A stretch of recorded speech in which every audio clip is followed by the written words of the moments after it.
Welcome to crypto money platform. আজকে আমি crypto মানি প্ল্যাটফর্মের যে বিষয়টা নিয়ে কথা বলবো সেটি হচ্ছে যে তোমরা অনেকেই আমাকে কমেন্ট করেছিলে যে ব্লক চেন আসলে কি, সেটা নিয়ে আমি তোমাদেরকে আজকে ডিসকাস করব।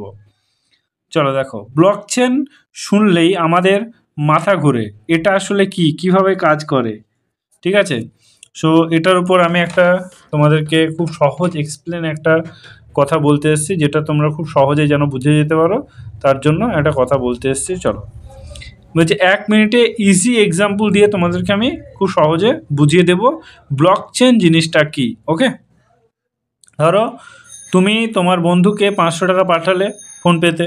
নর্মালি ব্যাংকে ট্রানজ্যাকশান ডাটা ব্যাংকে সার্ভার এবং সেভ হয়, কিন্তু সার্ভার হ্যাক হলে বা ব্যাংকে ডিনাই করলে ডাটা নেই।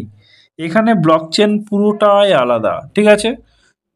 চলো আমরা সেটা তোমাদেরকে ডিসকাস করি। বলছি ব্লক চেনে কোনো সিগন্যাল সার্ভার নেই, ঠিক আছে? এটা হাজার হাজার কম্পিউটারের নেটওয়ার্ক, যেটা সবাই মিলে ডাটা ভেরিফাই করে, ঠিক আছে? এটা হচ্ছে হাজার হাজার কম্পিউটারের নেটওয়ার্ক, ঠিক আছে, যেটা সবাই মিলে ডাটা ভেরিফাই করে, ঠিক আছে? যে যেমন করে সে তেমন ডাটা ভেরিফাই করে। প্রতিটি ট্রানজ্যাকশানে একটি ব্লকে তোমার সেভ হয়, ঠিক আছে? এবং প্রতিটি ব্লকের সাথে আগের ব্লকের ইউনিক কোড যুক্ত থাকে, হ্যাশ যুক্ত থাকে, মানে একটার সাথে আরেকটা চেনে বাঁধা, ঠিক আছে? একদম সহজ বাংলায় তোমাদেরকে আরও সহজ করে বুঝিয়ে দিচ্ছি। চলো, ধরো ABCD করে 4টি ট্রানজ্যাকশান হলো, এটা 4টা ব্লক, ঠিক আছে? Block A, block B, block 2, block 3, block 4। যেমন A সেন্ড 100 টাকা সেন্ড করলো বিকে, B সেন্ড করলো সিকে, C সেন্ড করলো ডিকে, D সেন্ড করলো একে, ঠিক আছে?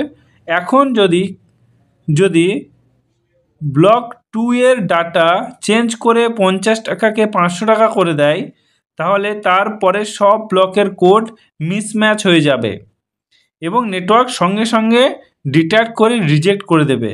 এই কারণে ব্লক চেন হ্যাক করা অলমোস্ট ইম্পসিবল, ঠিক আছে? সো ব্লক চেন ডিসেন্ট্রালাইজ, কোনো এক ব্যক্তি কন্ট্রোলে নেই। একটা জিনিস মাথায় রাখবা যে ডিসেন্ট্রালাইজ ওয়ালেট বা যে ব্লক চেন একটা মানুষের উপর কিন্তু এটি নেই, ঠিক আছে? সো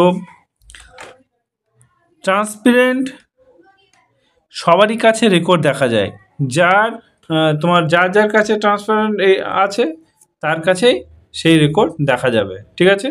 সিকিউর, ডাটা চেঞ্জ করা প্রায় অসম্ভব, ঠিক আছে? এখানে কোনো তুমি ডাটা চেঞ্জ করতে পারবে না, তোমার ইচ্ছা মতো এখানে কিচ্ছু হবে না, ঠিক আছে? চলো, এই টেকনোলজির উপর তৈরি হয়েছে বিটকয়েন, ইথেরিয়াম এবং ওয়েব3, ঠিক আছে? এই উপর তৈরি হয়েছে কি বিটকয়েন, ইথেরিয়াম, ওয়েব3। আগামী ভিডিওতে আমি বলবো ব্লক চেন কোথায় ব্যবহার করা হচ্ছে, ঠিক আছে? সো ফলো করো আমাদের এই চ্যানেলটাকে, ঠিক আছে? সো ততক্ষণে thank you, all the best.